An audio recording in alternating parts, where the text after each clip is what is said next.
Hello, hello? Hello? Hello, is anyone out there? It's A mom's night out. Tonight, we have Cabell Williams, who is a postpartum doula and relationship coach with a master's in education offering evidence-based tools and strategies to help couples reconnect, communicate effectively, and better balance parenting responsibilities so their relationship can thrive while navigating the ups and downs of parenthood. As a wife and mom of 2 boys, she provides personalized coaching for moms and dads seeking meaningful, lasting change in their relationships. Hi. Hi. Thanks for coming on and joining a mom's night out. I'm so excited to be here. You're so excited to have you. This, I think, is an important topic for all parents. I think everyone I've met, actually not even parents, I think everyone who's in a relationship, these are some like really grounding strategies that they can take back and learn from. And so we're so excited to have you here and to share those with all of our listeners. Okay. I also think this was like one of the most requested episodes. Oh, that's so interesting. Our listeners, everyone's like, talk about marriage, please. Like, talk about how to like have a better marriage. I hate my husband. Help. Yeah, that's a good point. Right? Yeah. And it's sort of been off bounds, like out of bounds for us personally, sharing. Okay. Yeah. We've tried to like keep marriage separate, but I Well, don't know. also because I don't think I have the right advice. I agree. We cannot offer any advice to listeners. We're like, how do you fix your marriage? We're not sure. Let us know when you find out. But you're going to tell us this evening. and I kind of like crowdsourcing too. I like that. I like that. Yeah, I think like one of the things that, especially in the day of social media, which like we won't even go down that route because it's a dark rabbit hole, but there's almost like this messaging of there's like one right way to like parent or to connect with your husband or to like share finances or all of the things, like how often you should be having sex.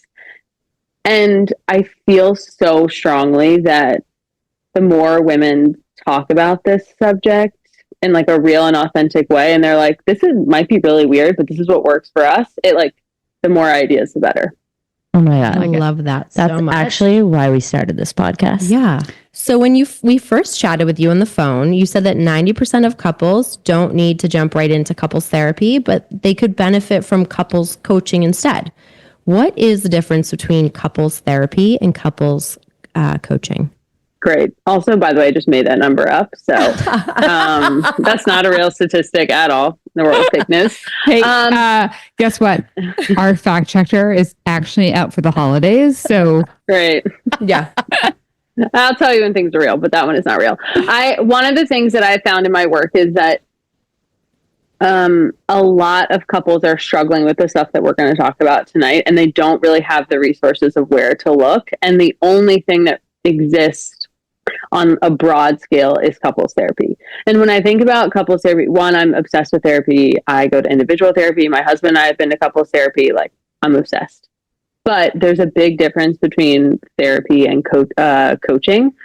And when I think about therapy, a therapist, like the definition is they're able to diagnose and treat mental health disorders, which is obviously not the only thing they do, but they're looking into emotional experiences from your past and how that then plays into your life today. And so couples can benefit if there's like, they're experiencing a big amount of grief, if they're processing trauma, if there's infidelity, if they're having major conflict issues, if they're considering separation or divorce. Those would be like definite. I would say you have to go to couples therapy and not to someone like me. And then there's obviously like a bunch of in between. When I think about a couples coach and the work that I do, it's much more action oriented, and we are driving towards a solution of like, okay, we are struggling with our conflict. The way we're arguing doesn't feel productive. And so we work on how are we going to change our arguing patterns. The mental load is not evenly divided. One of us feels like they're carrying all the burden. Okay, what are the systems and strategies we're going to put into place to better divide the mental load? And so it's just very tactical. We do some exploring of where things come from, which is couples who have done some individual work and individual therapy often like do super well with me because they can already name, like, I know where this comes from. I have some background and self-reflection that's already happened. But that's kind of high level, the difference between the two, or how I think about it. Wait, I love that. Me too. explanation. I'm actually sold. I know. Sold. We're signing up tomorrow because Let's go. I actually never, this is going to sound very like ignorant of me, but I never put a distinction on like couples therapists versus couples coaching. well, I just feel like people do that in their life and business all the time, right? Yeah. Like people All hire the time. a business coach all Totally. the time. Yeah. Your relationship and your marriage and your partnership is like the most important thing in your life. Why would you Yeah. not consider a couple's Yeah, coach? somebody to help you. Like if you're arguing, this is like the point you go to. Somebody to be like, hey, maybe take a step back and do it this way. Yeah. And that's what we're going to dive into. I Yeah. love it. I love that. Okay. So like what would make you and your partner a good candidate for couples coaching? She's like, everyone. Everyone. Literally. Literally everyone. Okay. You got married yesterday? Find me. I think at all different stages of a relationship could benefit from coaching. I mean, when you're just dating, you could always benefit from coaching. That would be a little much, but you get married, you can benefit, but then you have kids, and as you bring in each additional child, the dynamics of your family system completely changes. And so all of the logistics and how you just operate, I like to kind of like how you operate your family business changes when you add a kid, and you often need to kind of come together and do planning in terms of how are we going to work together effectively and actually make sure that by this I mean like our relationship and our family system is working in the way that we want it to. So a couple that's like, oh, we are arguing so much, or like he's annoying me and driving me insane, we're down each other's throats, great people to come and find me. If someone's like, I feel like I'm carrying all of the responsibilities for the kids and the other person's not doing anything, or they just like don't pull their weight, great people to come and talk to me. If we're struggling, like we just don't feel connected, we feel like roommates, another great type of couple to come and work with me. But tell me, like, go ahead. What you're about to cut you off. I was like, wait, that made me really think though. So you have these couples come and talk to you. It's like you have, all of a sudden you have children, your dynamic has changed. It's very different. Nobody talks about how hard it is to raise kids in this world, which we've talked about before. Of like, you almost feel like you're duped. Like everyone's like, hey, get married, have kids. It's great. It's amazing. Actually, it's the hardest thing ever. Yeah. Right? Yeah. Yeah. So you're in this. Probably women are most likely reaching out to you. Do you find that men are receptive to coming to couples therapy? Not couples therapy, couples counseling. Couples therapy, yes. They are not receptive to going to the people that so let me just back up. Okay, so most of the people I'm who signed come to on, me, but are the men. Most of the people that approach me are women in heterosexual couples. And a lot of the times the feedback that I get is like 100%, I need this. My husband's not going to be bought in. Like he's not interested. Yeah. And so a really big conversation that I like to have is I do like a 15-minute free intro call. And I'm like, just get your husband on that. And if he hates it, fine, don't do it. But a big piece, what I have found is a differentiating factor is like, I don't actually need to dig into like what your mom and dad did to you when you were growing up to change your family system. Like I'm actually going to sit in a session with you guys and be like, no, you're just not going to do that anymore. And I'm like pretty blunt and straightforward. And it's like, that is why whatever the thing is, like that's the thing that's causing the problem. And so we're just going to change it. And it's not from a judgmental place. We don't need to do a ton of inner work in order to change and make our relationship better. It obviously helps. I'm obsessed with therapy, but typically that differentiator is what then will get husbands on board. But there definitely is some hesitation of like, I'm scared. I'm like not, there's like a wall up kind of. Yeah, like people don't want to dig too far into their past, but to be able to meet with somebody who's like, hey, I don't need to dig into that, but here at this point going forward, Yeah, I can help coach you on how to deal with love everybody. that you called the family unit like a business. You're like, how do we operate this business? That was huge. Totally. I feel like that probably resonates with a lot of men. Yeah, definitely. Right? Yeah. You know, you got to get the husbands on board. Mhm.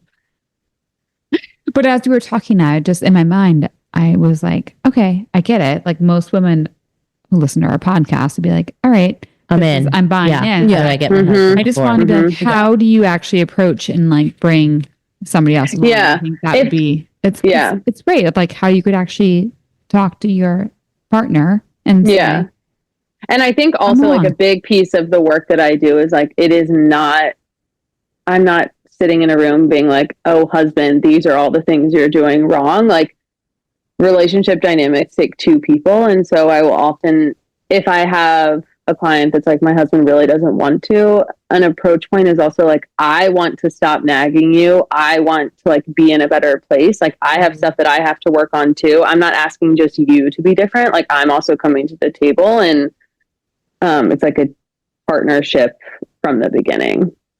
I love that. I know. That's so critical, I think, and important. For sure. Yeah. Okay. Marriage after kids is hard. Why do you think that no one is talking about how hard marriage is after bringing a person into this world? Great question. I want to know what you guys think why people aren't talking.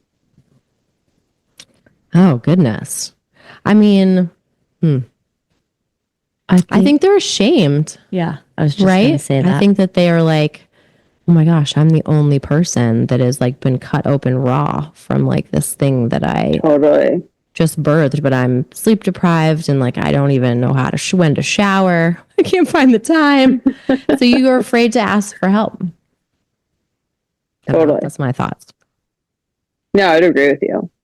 And I think there's this like, again, if you think about over the last 5 years, the change in how people, especially on social media, are talking about the motherhood experience, there's just a lot more honesty in terms of like how people are struggling with the identity change. And it's like, oh my gosh, how is everyone carrying the mental load, which has been a buzzword for the last 6 months to a year. And like, there's a little bit more conversation there, but when kind of goes back to that first question you guys had, right now, socially, if you're to say my husband and I are not in a good place, it almost is like, oh, well, are you going to therapy? And couples therapy, for whatever reason, socially is still like, oh, things are bad if you're going to couples therapy, which doesn't need to be true. Yeah. But I think that stigma still exists of like,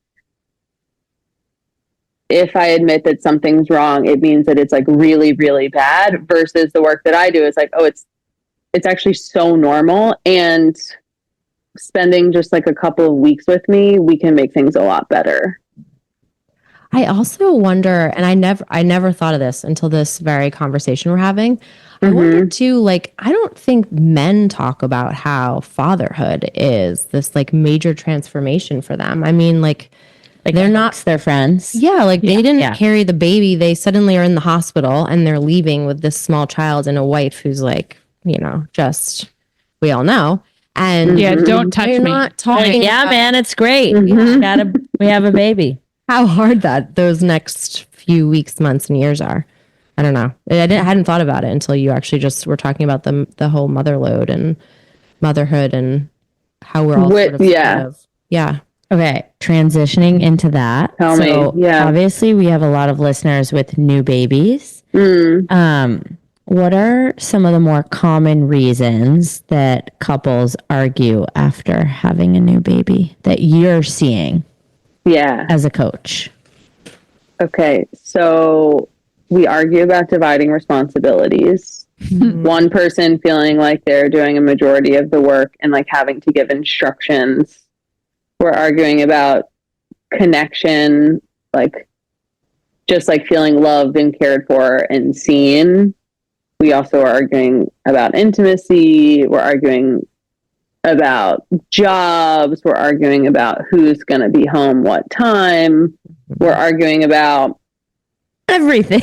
everything. Those are kind of the big ones. This it's hitting home. Yeah. Okay. Yeah. Getting a lot of like, here. Yeah. But it's what, like, you list that off. As I list that off so easily because I'm like,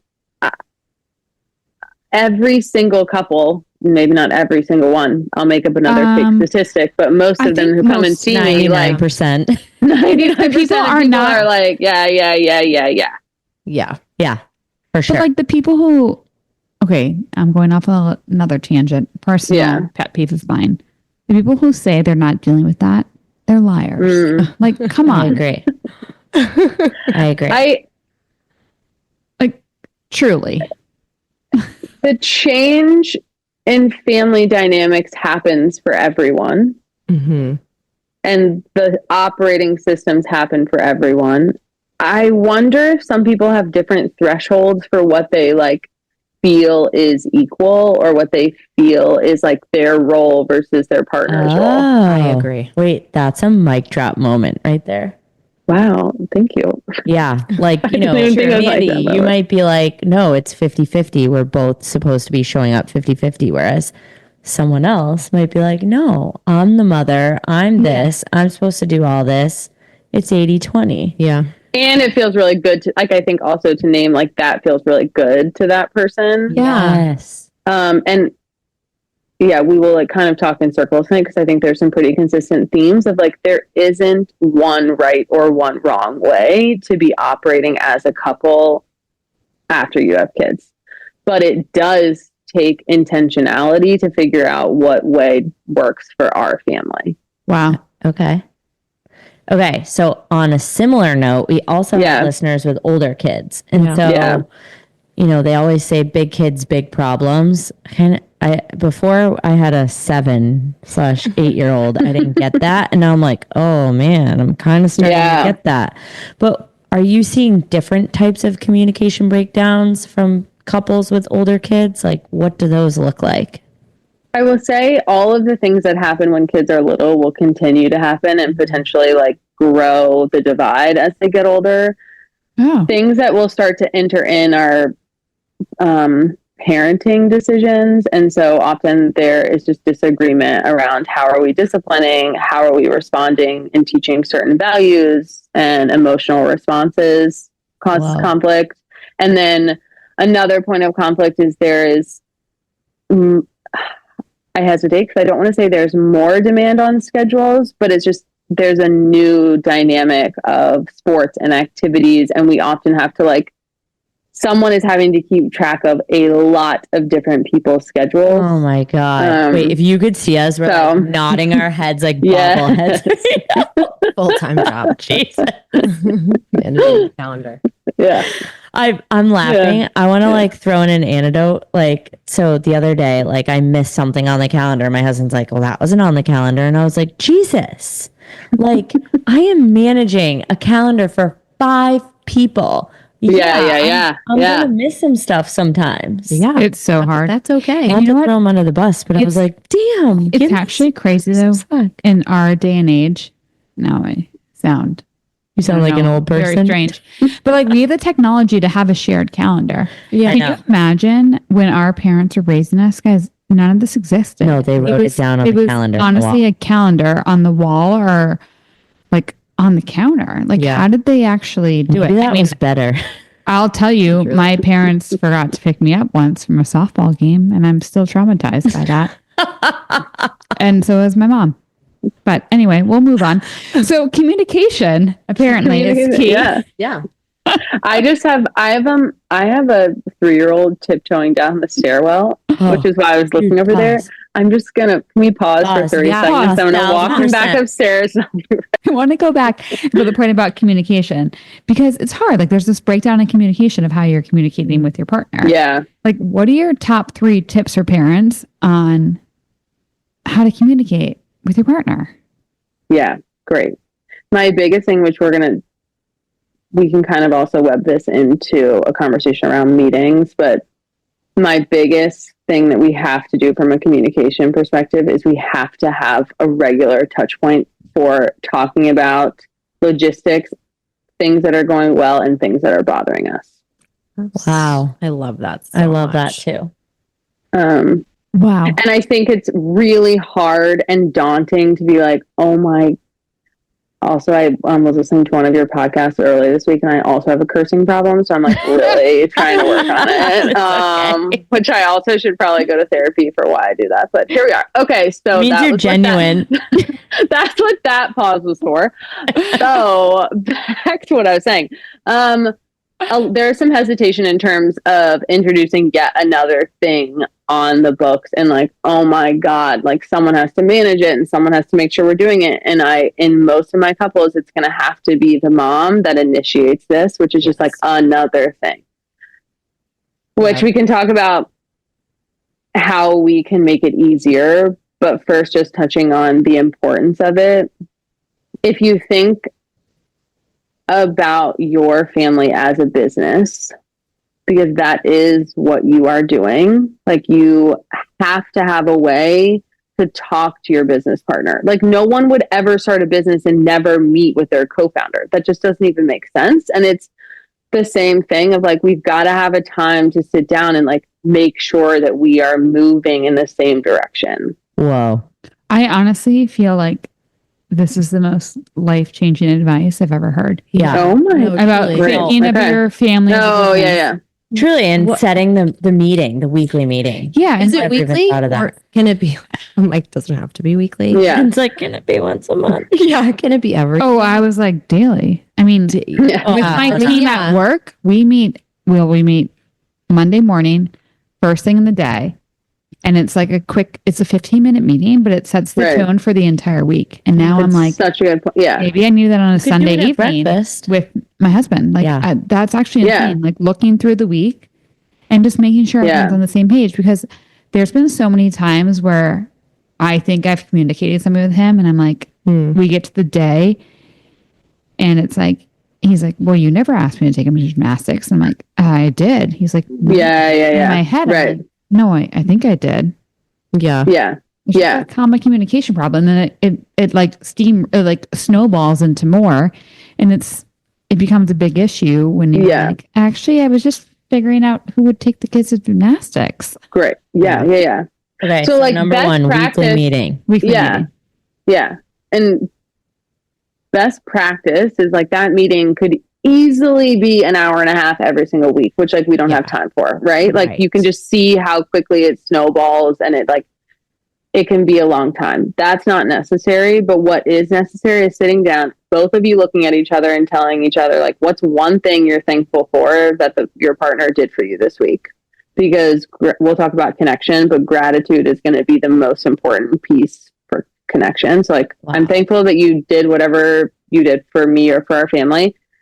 Running through schedule. So like, who's doing pickup? Who's doing drop off? Who's going to sports? What do we have on the calendar? What's coming up in 3 weeks from now? And you literally both have your calendars up. We're on our phones or our computers. And then that's where it would end if you're like, we are crunched on time. I like to have a section in there that's related to problems and concerns. So things that have come up, and you have to keep it to one or maybe two, but like, what is something that is like really starting to irk my nerve? And if I don't tell you about it, I'm going to become resentful or passive aggressive. And so we have a platform to like have productive conversation about conflict. Whoa. But that doesn't have to happen every week, but like the schedule and the gratitude can end up to the point around like, how do we make time for this when we're really busy? Like, telling each other one thing you're thankful for and running through the schedule can take 10 minutes. Like I love schedule, that. gratitude, I want to strangle you. Yeah.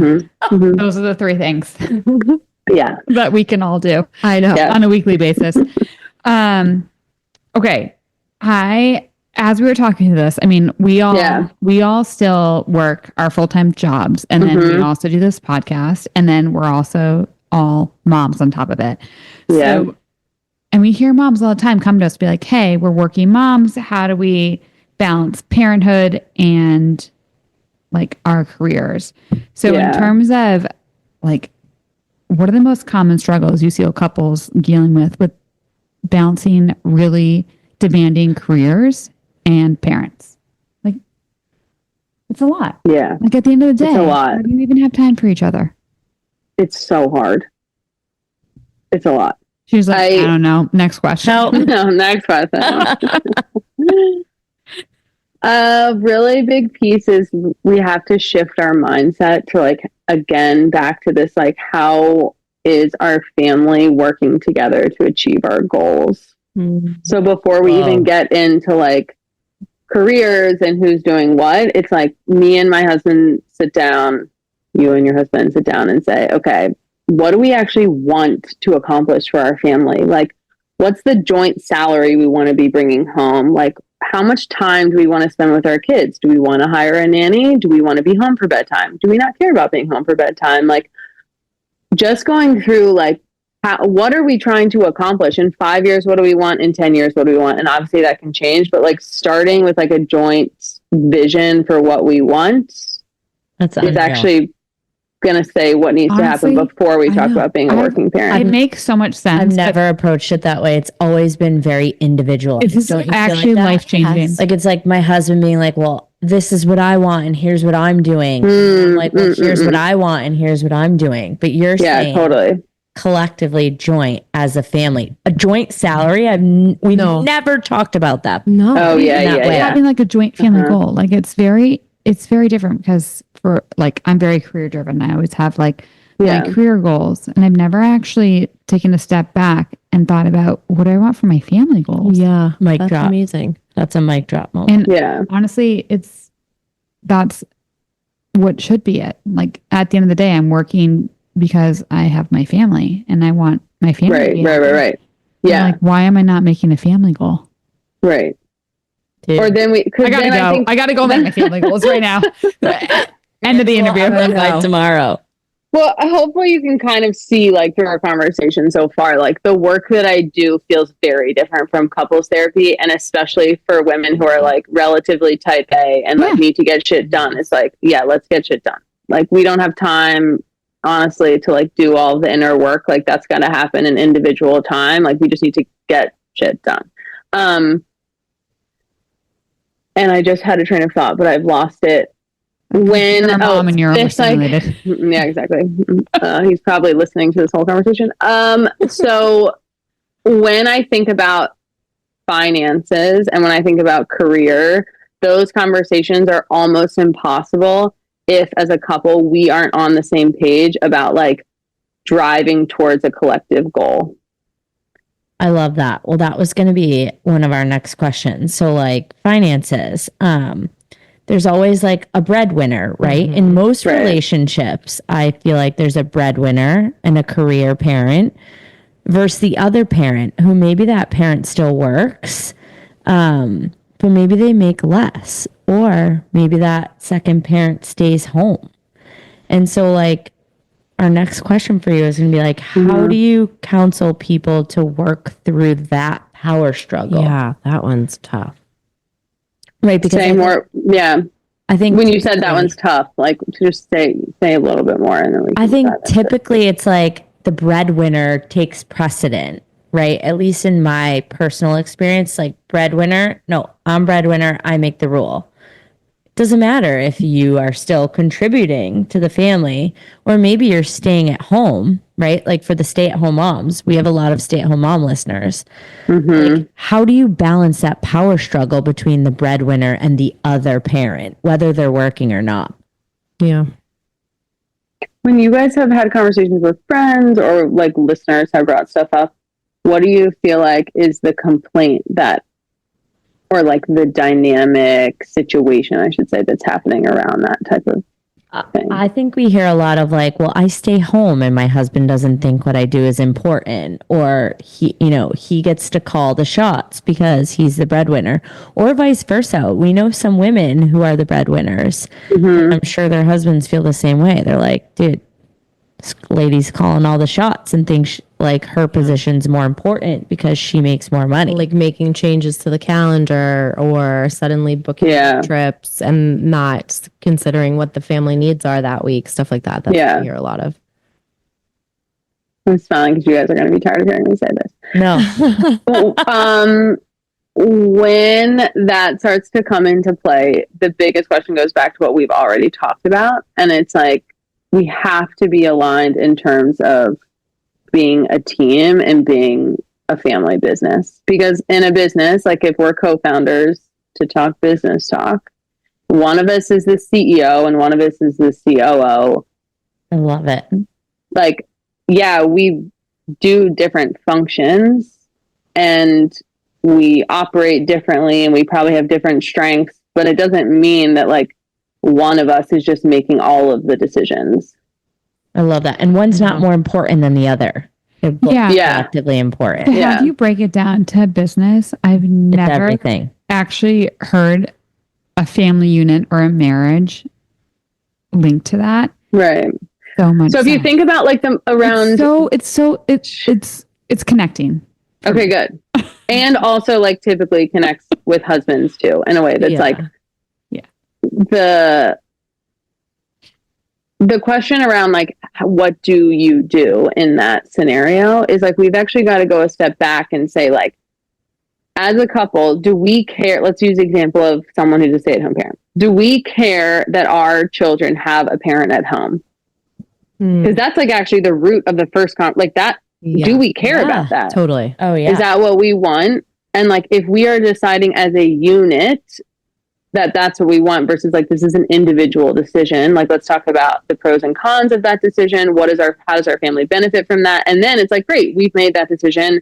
We both are confident in it and we understand how it's benefiting our family, which then changes the conversation around, okay, yeah, you make more money, but we've also made this decision jointly. If someone is like gunning it in their career and making a lot of money and someone else is like going to take a step back, we have a conversation around like, does you gunning it in your career benefit our family in the long term? And like, what do we all get from you like staying really late at work or having to travel? And what do we get from me having to take a step back? Yeah. Holy crap. I love but it also so much. Like going back to the business connection and how men resonate with that. I think men also love a little bit of negotiation or a little bit of bargaining. So you talk a lot about bids for connection, right? Yeah. And I don't know. I just want your take because I know in my mind what I think a bid for connection is. And I think a lot of men. I don't know what it is. What is a bid What for is connection? Tell us. Tell us. My husband's probably going to be like, yeah, I need a bid for Also, I connection think right this is an episode for the dads. Yeah. This is a dad episode. Yeah. So the Gottman Institute are the people who I believe coined this phrase, just for like people who like to nerd out on this stuff. The bid for connection is, in incredibly simplistic terms, is when one or both partners is trying to get the attention or affection of the other person. Easy. Yep. So I'm literally like making a bid or making some type of gesture to feel connected to you, Like to give an feel example. seen, feel heard. Like an example is my husband is obsessed with Zillow, and he likes to send me houses that we will never be able to buy. And I find it so annoying. And I'm like, why are you sending me this bajillion-dollar house? Like, I don't understand. And he is genuinely wanting me to say, like, this is so cool. I love the kitchen. Like, wow, look at that family room and that pool. That's is an his bid for example. Connection. He is looking to connect to me. And my immediate response is like, oh my God. Yeah. I don't have time. I totally understand that. I get that. I'm laughing because I get that. Like in the same way, your kid is like, come and play with me. And like, that's a bid for connection. Oh. So I guess to follow up on that then, though, how, what are the ways in which you can respond to them and how we respond? How is that important, I guess, in great. meeting them where they're at? A lot of couples come to me and they're like, I don't feel connected. I feel like we sort of are like roommates. Sometimes we do really like each other, but sometimes I find them so annoying. And often, All like the listeners relate to yeah. that. know. the conversation immediately goes to intimacy, and which we can talk about and is super we're gonna get there. important. Oh yeah. But it actually is like, and it's way easier than like having sex or planning a date night. And what I mean by that is because it takes 3 seconds. Like a bid for connection is going to be the foundation of whether or not, I'm using the word connected too much, but whether or not you guys feel like you are partners versus just roommates. Oh, Yeah. It's something I never thought about, I don't think. I know. So like maybe when your husband sends you that meme on Instagram and you're like, oh my God, this is so annoying. You're like, Maybe I should do more than that's double so tap. funny. Little, like, that's so funny. Thanks, honey. Yeah. Mm-hmm. Yeah. Yeah. I don't know, but at the Those end are of the day, I examples. feel like sometimes that bid for connection, they want the intimacy. Yeah, We'll get there. we'll get there. Yeah. It feels linked. It We'll feels go to linked those. too. We'll Yeah. get to those questions, but Yeah. Okay, But so I think, yeah. we'll talk like so when you're responding to your partner's bid to Yeah. connection, like what is the ultimate goal? Because we're all goal oriented here. Yeah. So, like, what are we trying to accomplish? So there's a scenario in which it gets ignored. So someone is like, someone makes a cup of coffee for you, and your husband hands you the cup of coffee, and you don't say anything, or they text you, and you don't respond because you're enemy. And these aren't ill-intentioned things. Like I don't say something about the coffee because I'm with the toddler. I don't respond to the text because I'm in a meeting or I'm driving. I don't, my husband gives me a hug and I don't want to lean into it because like I really don't want to have sex tonight because I'm tired. So like they're legitimate reasons that like we unintentionally ignore our partners, but every single time we ignore, it puts like more and more distance between us. Wow. So Oh boy. the ultimate goal is that we acknowledge the bid. It doesn't always mean that you have to like have the conversation, right? Yeah. Like if sorry, my headphones just made a weird sound. So if your husband or you send something to your husband, or you come home and you're like, oh, my day at work was so hard. And that sentence is a bid for connection because you are like hoping that someone like sees you and recognizes what you've just said and asks about your day. So let's say like the kids are crazy or you've also had a really hard day, just looking at your partner and saying, that sucks. I would love to talk about it. Can we talk about it later tonight? Like just acknowledging that this thing was said and that you heard it is a response to the connection. Well, I feel like I recently had that conversation with my husband. I was like, you said you needed that. yes. He's like, I know, like with our third child, our youngest, he's a lot of work. And so I recently was like venting to him and he didn't say anything. And I was like, look, he said like, I know he's a lot of work. I was like, no, I need you to like, hear what I'm saying to you. It just makes me feel that much better that you're like, geez, I know he's a lot of work. I'm so sorry that you had to deal with that today. I love that. I know. So true. Well, even when you said the cup of coffee thing, I'm like, oh shit. My husband like hands me a cup of coffee all the time. Like I was on a Zoom and he literally brought me a Starbucks coffee the other morning and everyone was like, what? What? I can't believe he did that. And I was like, yeah, thanks. yeah, it's like those little gestures Like every day. like, that go wow, thank you so much. Because by the way, that meant everything to me, but you're exactly right. I just like accepted it. And I was like, yeah, he always does that. Is there a way, like, let's say, I think we're all realizing we have not maybe leaned into these moments of connection. Like, what's the best way to now approach it with our husbands? Do we just start leaning in? Leaning in? Do we say, hi, acknowledge it from before? Like, I don't know. That's a good question. Yeah, like what's the best way? Do we acknowledge like the past that we haven't maybe leaned in? Do we just start from now and move forward? Like, yeah, how you will be like, oh, I saw this thing on Instagram or whatever. Like a really good entry point is like, oh, I was listening to this podcast. Obviously, you guys, you'd be like, oh no, we had someone on our podcast. Yeah, yeah. Hey, I went to I went to a couples coach. He's gonna be like, huh? What? And one of the things that I would really like to try is X, and here's why I want to try it. Oh, I love that. I like that too. Cool. Okay. And then tie it back to our business.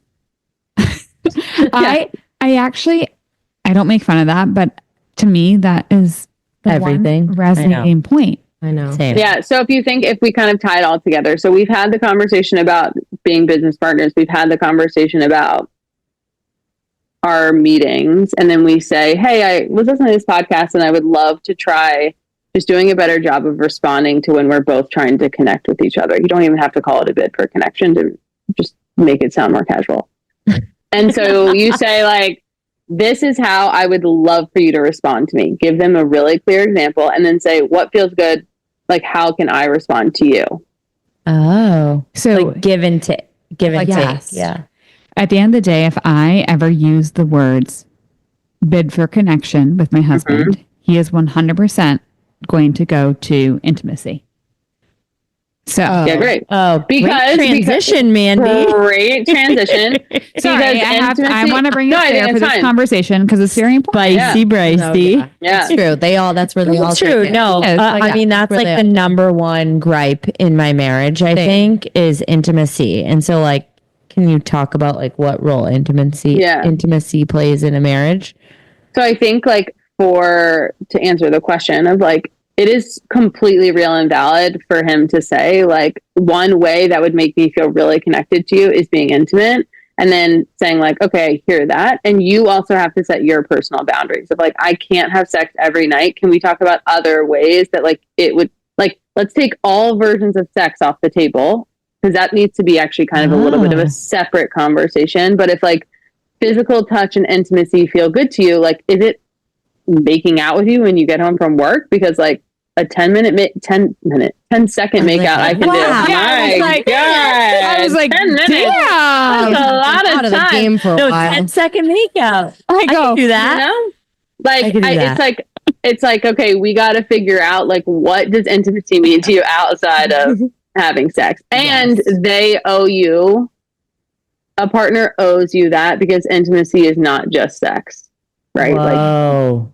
personally, like I've been Mic trying to drop. work on this with my husband and Yeah. like, even just to sit on the couch, I'm like, hey, if you come sit next to me and I hold your hand, he's like, okay, that gives me what I need.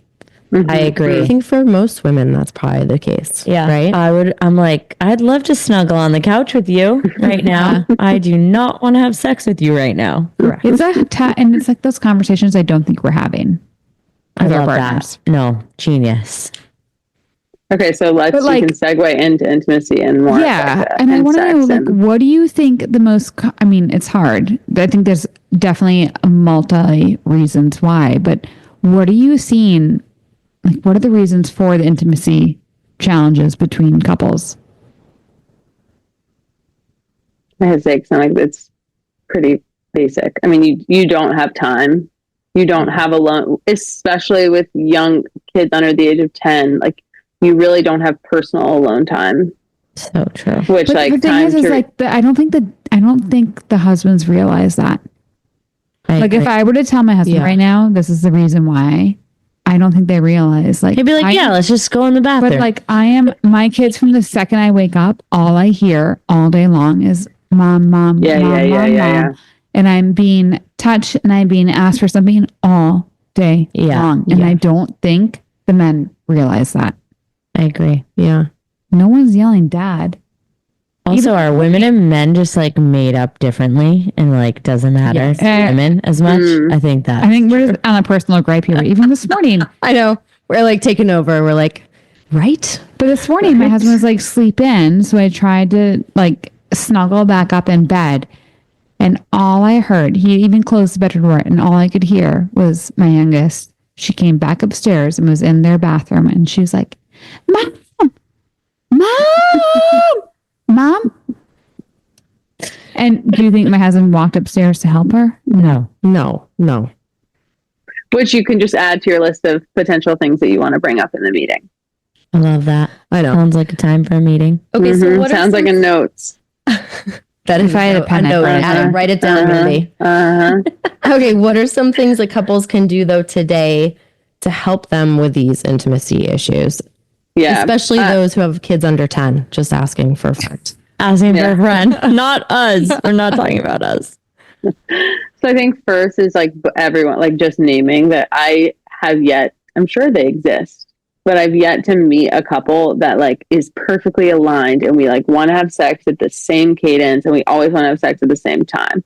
Typically you have someone who likes to have sex a lot more than the other person. And that like just naming that and being like, this is not, I think taking the stress off a bit of like, this is not unique to your relationship. It doesn't mean anything about if you love each other or you're meant to be together or all of the things. Like this is just what most people experience. Someone who wants to have a lot of sex and someone who doesn't want to have as much as this person who wants to have more.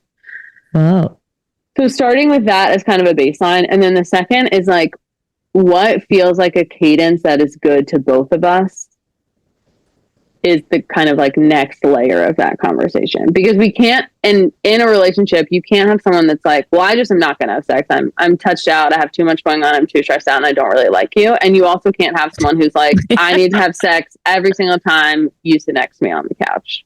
Like both of those are unrealistic for the other person to feel seen and loved and all of the things. There's a middle ground.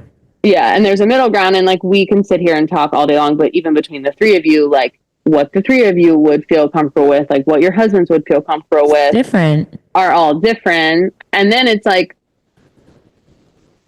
somewhat like if we go through all the things that we've talked about tonight, like we've got to take some pressure off of one of these areas. So like we're never going to be in a situation where we're like, wow, we are perfectly dividing responsibilities. We're both thriving in our careers. We've balanced our finances. We're having the perfect amount of sex. Like our kids feel loved and valued and cared for, and our house is clean. Like, and I feel good about myself, and I have friends. Too much oh my God.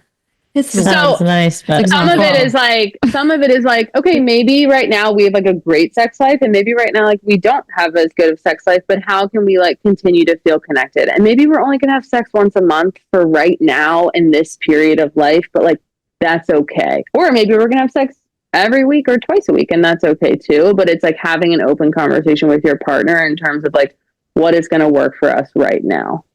I love that. Yeah. I think that's the main thing of what I'm hearing is Conversation. like, you actually have to talk. Yeah. I don't think I've ever approached like any of these topics. Isn't that funny? Like you should just know how I feel. Yeah, in my head. Yeah, it's that's like, a big one. It's probably having a safe time when you're both in a calm environment. Yes. Probably also like very important of like being able to sit down and bring these issues to a table. Or I mean, a coach, because wow, this is insane. Like I feel like it feels really different. Signing up. Yeah. It feels really different, right? If I'm on the couch, okay, so let's play through it's a scenario. mediator, like a third person. Totally. We've like, if we think about this intimacy thing and you've put the kids to bed and we've had a long day at work and we're really tired and we sit on the couch and we're watching TV or just like chatting. And I want to hold my husband's hand and he wants to have sex. That escalates very quickly because it's like, oh my God, why do you always want to have sex? Like, why can't we ever hang out? He's like, oh my God, you never want to have sex. Like, I don't feel like I'm getting my needs met. This is ridiculous. And then it like blows up. Versus like if you're sitting, if you're sitting in every night. If you're sitting in like that calm environment that we just described, and your husband says, hey, something that's really important to me in our relationship is having sex. And when we don't, like, I feel disconnected from you. I feel like you don't love me. I feel like we are not in a good place. It's like, oh, I'm actually way more interested in having that type of conversation. Yeah. And like, I would also be like, with you. I want to get back to my Hallmark movie. Can we save this for the morning? The Hallmark movie. Oh my God. I'm just kidding. Guys, I feel like this episode, we could talk forever, but this episode has been already been an hour. Yeah. It's And been it's been oh my God, great. You've taken up all your time. Incredible. I feel like we're going to have you on for part 2 because people are going to be like, hello. I'm also going to be like, hi, can I share my personal experiences with you? And I'll book you. I agree. I'm signing up. I feel like I need to sign me and my husband up. Yeah. We have a couple fun questions and then we'll talk about where we find you. Yeah. Okay. Okay, cool. So, what is your ideal mom's night out? Oh, such a good question. I'm a really small gathering type of person. I mean, as you can probably tell from this conversation, I'm like, if you're not telling me your deepest, darkest secrets, are we even friends? Hi. Oh, Hi. Same. Like, let's go. So like a group of like 4 or 5 people going to a really great restaurant and also being asleep by 9:30 is like my Yes. I'm there. dream. Love that. Yeah. I'm there. Yeah. She's like, Same. you're also not invited. I know. Let's go. If I lived in Boston, I would love it. Honestly, Yes. I'm with you on that. Okay. Your guilty pleasure. Keep it PG. Oh, Facebook Marketplace. Stop. Stop. You might be my husband's dream girl. What was your last? Don't say that out loud. He can't listen to this What anymore. was your last find? I mean, I'm like looking around like everything in my house except for couches Really? and beds or like from Facebook Marketplace. Most stuff. Okay. Yeah. I'm Wait, impressed. this is funny. That is like my husband's bid to connection. He'll like send me something on Facebook Marketplace. There you go. And he wants me to be like, yes, babe, I love it. Go buy it. And I'm like, we don't need that. Stop sending me that. Or maybe he just wants that reaction too. I don't know. Jesus. Yeah. We gotta change. I'm And dead. what is your drink of choice when you go out or at home? I guess. Oh, I love a margarita, which Oh, I just can't. Yeah. Best friend. I love a margarita. Mhm. Doesn't love I a margarita. love a margarita. I mean, yeah. I love it. Thank you. All right. Cabell, thank So you. everyone's going to be listening. They're going to want to find you. Where can they Yeah. find Oh, you? so nice. The best way to book a session is probably through email. I have online booking, but right now my hours are just weird. So my email, which maybe I can send to you guys, or Yeah, going to put it in the my, show Say notes. it. Say it. What is it? it's Cabell at strongerparenthood.com. Perfect. Cabell at strongerparenthood.com. And We'll put it in the show then, notes. Yeah. great, my website is strongerparenthood.com. And Instagram, which like we didn't even get into, but I'm on like a bit of an Instagram hiatus because I don't know what my relationship is with social media I from get a it. mental health perspective. It's awful. But We get it. my Instagram has some older stuff on it, but that's also Stronger Parenthood. But Cool. I haven't posted in a couple months because again, I'm still kind of trying to figure that out. No, I We think I that's agree with We get that. that and we Yeah. appreciate it. Yeah. Every day Yeah. that I'm on my phone, I feel a little bit more brain rot. I know. Yeah. And I don't know, I like the amount, the people who are influencers for a living are so impressive to me because I'm like, it is the Full-time biggest job. time. It is the biggest time suck where I'm like, I just spent 3 hours posting one thing that like, anyways. Totally. So It's that's crazy. No, I another get it. story. Thank you. Thank you. Thank you. Yeah. Thank you. This is going to be like one of the best episodes. We so appreciate you coming on. And Yeah, of course, this was so fun. I'll talk to you guys later. Sure. Yeah. Cheers. Okay. Bye. Bye. Cheers, guys.